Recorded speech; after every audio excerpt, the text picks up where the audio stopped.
कभी कभी अपराध हथियार से नहीं, निर्णय से शुरू होता है। और जब निर्णय गलत हो तो उसका अंजाम इतिहास बन जाता है। रिश्ते खून से नहीं, विश्वास से बनते हैं। और जब वही विश्वास टूटता है तो सिर्फ एक इंसान नहीं, पूरा परिवार मर जाता है। एक घर जहां बच्चों की हंसी गूंजती थी, वहीं एक रात सन्नाटा हमेशा के लिए बस गया।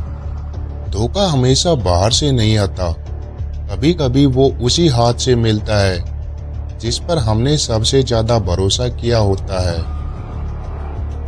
विश्वास किसी भी रिश्ते की नींव है, और जब नींव ही खोखली हो जाए तो दीवारें गिरने में देर नहीं लगती।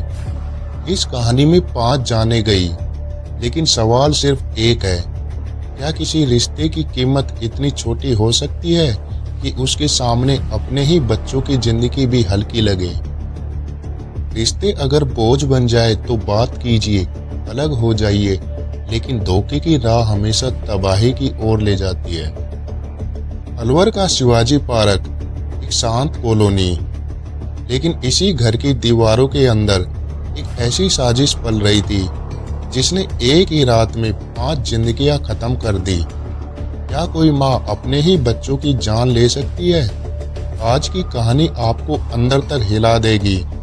सामान्य दिखता परिवार, घर में पति बनवारी लाल शर्मा, पत्नी संतोष शर्मा, 3 बेटे और एक भतीजा। किसी ने कभी नहीं सोचा था ये घर ऐसी खबर बनेगा। बाहर से सामान्य, अंदर से तनाव। 2 अक्टूबर की रात खाना परोसा गया। खाने में नशीला पदार्थ दिया गया। धीरे धीरे पूरा घर सो गया। फिर गला रेतने की वारदात। एक एक करके 5 सांसें हमेशा के लिए थम गई। आज हम जिस कहानी की बात कर रहे हैं वो है संतोष शर्मा की, जिसने अपने ही पति, 3 बच्चों और अपने एक भतीजे की मौत की साजिश रच डाली। तो आइए जानते हैं कौन थी संतोष शर्मा और उसका जुर्म क्या था। कहानी शुरू करते हैं। संतोष शर्मा राजस्थान के अलवर शहर के शिवाजी पार्क क्षेत्र में रहती थी। वह ताइक्वांडो कोच थी। बच्चों को मार्शल आर्ट सिखाती थी। उसके पति का नाम बनवारी लाल शर्मा था। वो अलवर में ही रियल एस्टेट का काम करता था और उनके 3 बेटे और एक भतीजा घर में रहते थे। परिवार पूरी तरह से संपन्न था, लेकिन संतोष और किसी हनुमान प्रसाद जाट नाम के युवक के बीच करीब 2-3 साल से अवैध संबंध थे। दोनों ताइक्वांडो सीखते और कोचिंग भी करते थे। संतोष अपने पति से खुश नहीं थी। वह अपने प्रेमी के साथ नई जिंदगी शुरू करना चाहती थी। इसी रिश्ते को लेकर घर में विवाद होते थे। बताया जाता है कि पति को इस रिश्ते पर आपत्ति थी। कई बार झगड़े भी हुए और अब संतोष अलग जीवन शुरू करने का मन पूरी तरह से बना चुकी थी। 2 अक्टूबर की रात परिवार के सारे लोग खाना खाकर सो जाते हैं। खाने में नशीला पदार्थ मिलाया गया। परिवार को पहले असहाय स्थिति में लाया गया। फिर घर के दरवाजे से हनुमान जाट और उसके साथी को प्रवेश कराया जाता है। फिर एक एक कर हत्या की जाती है धारदार हथियार से। संतोष अपने पति और 3 बच्चे साथ में अपने भतीजे को मौत के घाट उतरवा देती है उन राक्षसों से, और उसके बाद उनको वहां से जाने देती है और खुद भी रात को सो जाती है। सुबह 5 शव मिलते हैं। कोई जबरन घुसने के निशान नहीं होते। शक घर के अंदर गया। सोते समय गला रेतकर इस वारदात को अंजाम दिया गया था, जिससे इलाके में काफी दहशत फैल गई थी। पुलिस ने कॉल डिटेल्स और मोबाइल टावर लोकेशन के जरिए संतोष और उसके प्रेमी हनुमान तक पहुंचने में कामयाबी हासिल की। पड़ोसियों से पूछताछ की और धीरे धीरे सामने आया वो सच जो किसी ने सोचा भी नहीं था। कुछ ऐसे सबूत मिले जिन्होंने पूरी कहानी का रुख बदल दिया। जांच एजेंसियों और कोर्ट में पेश कॉल डिटेल रिकॉर्ड के अनुसार दोनों एक दूसरे को पहले से जानते थे। नियमित फोन कॉल और मुलाकातों के सबूत मिले। पुलिस ने इसे अवैध संबंध बताया। हालांकि सार्वजनिक रिकॉर्ड में यह स्पष्ट नहीं है कि पहली मुलाकात कब और किस परिस्थिति में हुई। पुलिस चार्जशीट के अनुसार यह संबंध हत्या से पहले कुछ समय पहले से चल रहा था। कॉल रिकॉर्ड से लगातार संपर्क साबित हुआ।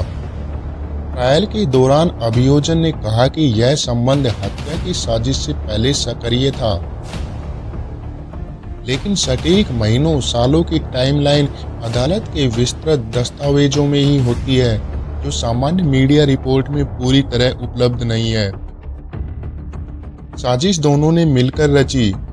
आईपीसी की धारा 120 भी आपराधिक साजिश के तहत दोषी पाया गया। कोर्ट ने माना कि यह अचानक गुस्से में किया गया अपराध नहीं था, इसमें पूर्व योजना शामिल थी। जांच के अनुसार परिवार को पहले नशीला पदार्थ देकर बेहोश किया गया, उसके बाद हत्या की गई। कॉल रिकॉर्ड से संपर्क और घटना की रात मूवमेंट के संकेत मिले, यानी अभियोजन ने इसे सुनियोजित अपराध बताया। कोर्ट में अभियोजन का मुख्य तर्क पति पत्नी के बीच तनाव, अवैध संबंध में बाधा के रूप में परिवार को देखा गया। हालांकि बचाव पक्ष ने आरोपों को चुनौती दी, लेकिन अदालत ने उपलब्ध साक्ष्यों के आधार पर दोष सिद्ध माना।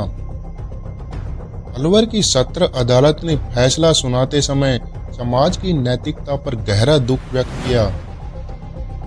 जज ने टिप्पणी की थी कि एक माँ जिसे रक्षक माना जाता है, उसने ही अपने मासूम बच्चों को मौत के घाट उतार दिया। यह पवित्र रिश्तों का कत्ल है। कोर्ट ने अपराध की योजनाबद्ध प्रकृति को देखते हुए इसे अत्यंत जघन्य माना था। अभियोजन पक्ष ने इस केस को साबित करने के लिए मजबूत कड़ी जोड़ी थी। पुलिस ने संतोष और उसके प्रेमी के बीच हुए कॉल रिकॉर्ड्स को मुख्य सबूत बनाया। हत्या की रात और उससे पहले उनके बीच हुई लंबी बातचीत ने साजिश को साबित कर दिया। इस मामले में करीब 40-50 गवाहों की गवाही हुई थी। इसमें पड़ोसी, पुलिस अधिकारी और बनवारी लाल के परिवार के सदस्य शामिल थे। घटना स्थल से मिले खून के नमूने, इस्तेमाल किए गए हथियार और फिंगरप्रिंट्स ने दोषियों की मौजूदगी की पुष्टि की। 21 मार्च 2023 में अदालत ने संतोष शर्मा और उसके प्रेमी हनुमान प्रसाद को आजीवन कारावास की सजा सुनाई। साथ ही उन पर आर्थिक दंड भी लगाया गया। उन्हें भारतीय दंड संहिता आईपीसी की धारा 302 हत्या और 120 भी आपराधिक साजिश के तहत दोषी पाया गया। महत्वपूर्ण बात, किसी भी अपराध में अदालत का फैसला अंतिम सत्य का कानूनी रूप होता है। निजी जीवन के सभी विवरण हमेशा सार्वजनिक नहीं होते, इसलिए मीडिया रिपोर्ट और कोर्ट रिकॉर्ड के बाहर की बातों को तथ्य नहीं माना जा सकता। केस इतना चर्चित क्यों बना? मां पर अपने ही बच्चों की हत्या का आरोप, प्रेम संबंध की वजह से पूरा परिवार खत्म, 5 हत्याएं एक ही रात, इसने पूरे राजस्थान को हिला दिया था। याद रखिए, विश्वास टूटे तो दर्द होता है, लेकिन जब विश्वास के नाम पर धोखा मिले तो इतिहास बनता है, और वो भी खून से लिखा हुआ। ये थी एक सच्ची कहानी जहां रिश्ते हार गए और अपराध जीत गया। इस कहानी में 5 जिंदगियां खत्म हुई, लेकिन सबक सिर्फ एक है, रिश्ते अगर बोझ बन जाए तो रास्ते अलग किए जा सकते हैं, अपराध नहीं। धोखा जब रिश्तों में आता है तो सिर्फ दिल नहीं टूटते, कभी कभी पूरा इतिहास खून से लिखा जाता है। अगर आप सच और कानून की ऐसी कहानियां सुनना चाहते हैं तो चैनल को सब्सक्राइब कीजिए। यह है एंकर रॉकी क्राइम स्टोरीज।